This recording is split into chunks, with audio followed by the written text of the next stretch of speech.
Well, hello there, and welcome back to Doing It with Jason. On this episode, I will be showing you how I painted this coat rack hanger thing. I'm going to show you all the steps that I did to achieve this look. It's super easy. Anyone can do it, I promise. Let's get started.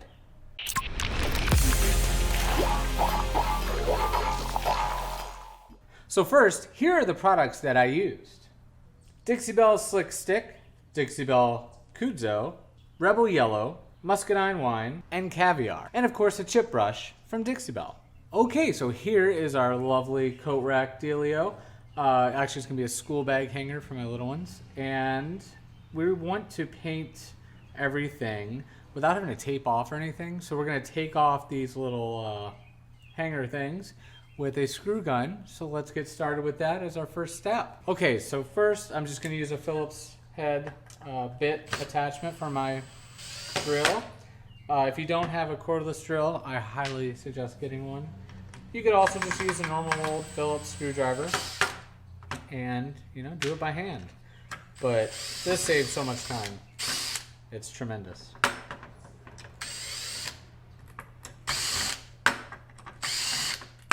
Look at that. All right, so there we go. So now we have it in separate form, which is going to be so much easier to paint these. The main thing is these are really, really shiny and they're metal. So what I want to do is use some of the slick stick just to make sure that the paint adheres to these, especially since they're going to be getting, you know, school bags hung on these things, jackets, all that stuff. Okay, now for the metal hooks, we're going to be using a product from Dixie Belle called Slick Stick. This stuff is awesome. It's made for really high glossy type finishes and metal.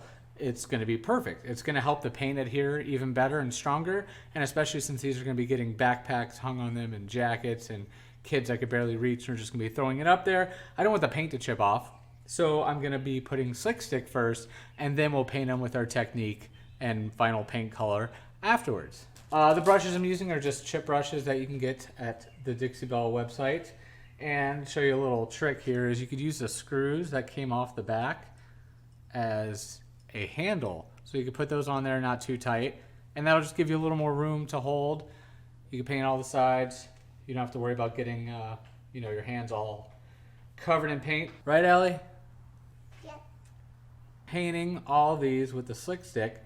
And I'm going to do that first because, you know, I don't really need to do any kind of prep for the wooden piece, the little backer board. So that one we could just go to town on after we paint these and let these sit and dry a little bit. Now, as far as setting them down, I don't have a technique for that. How do we set these down? So I lied. I do have a technique on how to hold these and set them down. I'm going to use a pair of needle nose pliers, which they're just the ones that are really dirty and gross looking. They're just pliers like this. So you're going to grab your pliers and then find whatever you have that you can grab that doesn't touch the paint, and boom, you get it out of your hand, and then you just set them down very slowly and carefully. Oh man. And you just set them down, so you just grab it with the needle nose pliers, and then out of your way, which we're going to put them right here so it's still in the camera shot and you can see them. And then you're going to carefully set these down. Nope, that didn't work.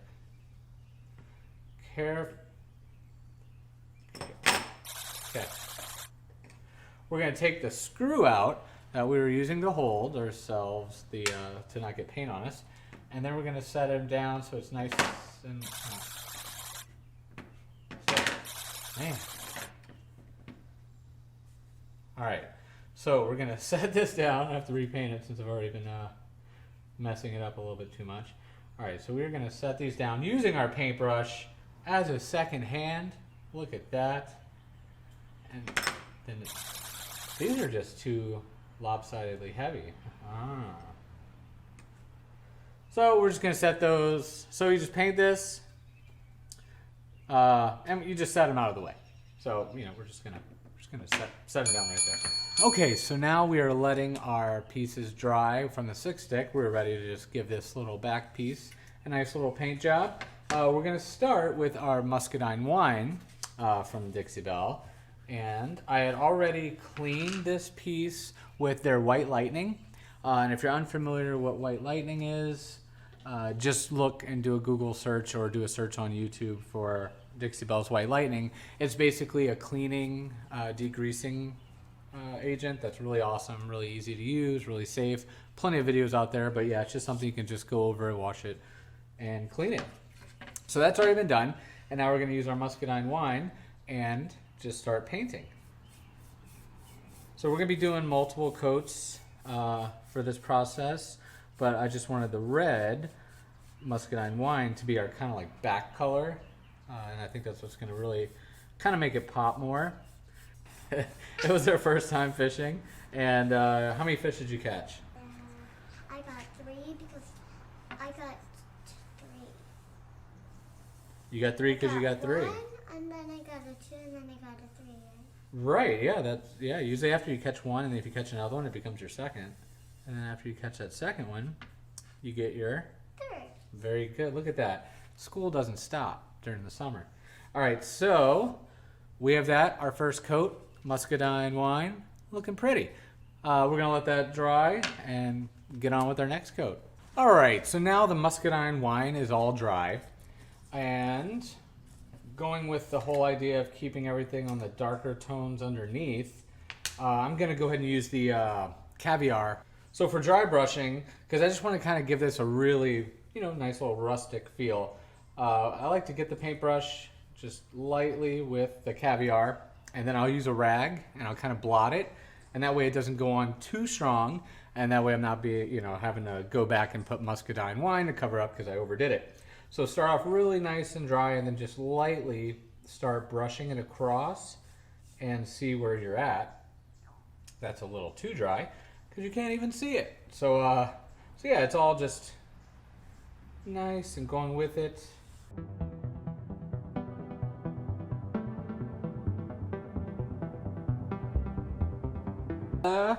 All right, so the next color we're going to be using is the Kudzo. It's a greenish color. It's really pretty, very awesome. And I always notice that like when you use like a burgundy-ish color or like maroon, green is a really good complementing color with that. It just somehow gives it that pop and that look. And now we've gotten all of our dark colors out of the way, so now everything's going to be more on the light tones and the light side that I'm going to be using. Sorry, phone call.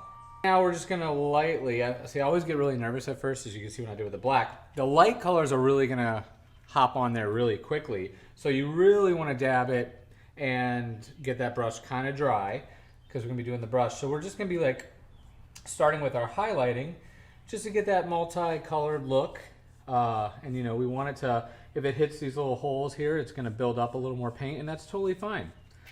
And we're just gonna really make it look cool. All right, so now I'm using Rebel Yellow. I think a yellow would look really pretty with the way this is coming out.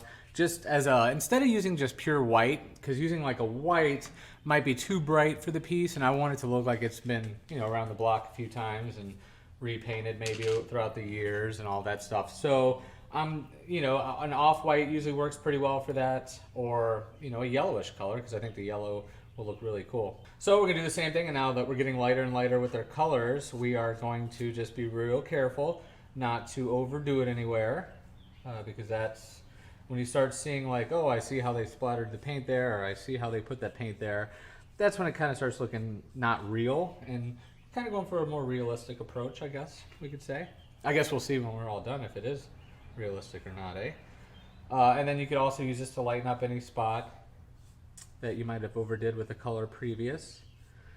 And really, the fun part about this is just figuring out what colors you're gonna do next and all that stuff. Now I am gonna come back and finish up with a little bit of caviar, even though it's opposite of what I've been saying about going from dark to light, because really there is no way of how you have to do it, but it's kind of hard to show from the back way. But I like where this is gonna be going to the wall. I'd really enjoy the look of it being like, that's where it was handled most likely, is on the edges. That's where it was dropped. That would, and if we were pretending this piece was, old. So I like to come from the back side and then just add a little more of that caviar, just to kind of give it like, it absorbed all the oils off the wall of the house it was in before, or, that's just the back. It's like the back corner, where that back corner meets that wall. We're just gonna darken it up a little bit, give it that aged look back there. And it's just really, to me, it helps out. It's just a little detail. And we're gonna use some caviar. It's one of Dixie Belle's paints. It's a really nice, dark, kind of like a graphite-y black, I guess. And then we're gonna go over them with that as our next coat. It's pretty black, but it's got a hint of gray in it. Really pretty. All right, everything is all nice and dry, and we are ready to put these little hangers right back on there, like so, and see how this awesome thing came out. All right, here we go, all finished up, ready to hang. I really enjoyed how the caviar came out on the hooks because, man, it's got a nice flat look. Not dry, but just really satiny and really silky, and just, they almost still look like metal. Even though there's no metal even exposed, or you wouldn't even know they're metal. They could be wood, but they came out really awesome. Well, thanks a lot for watching this video. Be sure, if you have not yet, subscribe, hit that bell, and take a look around.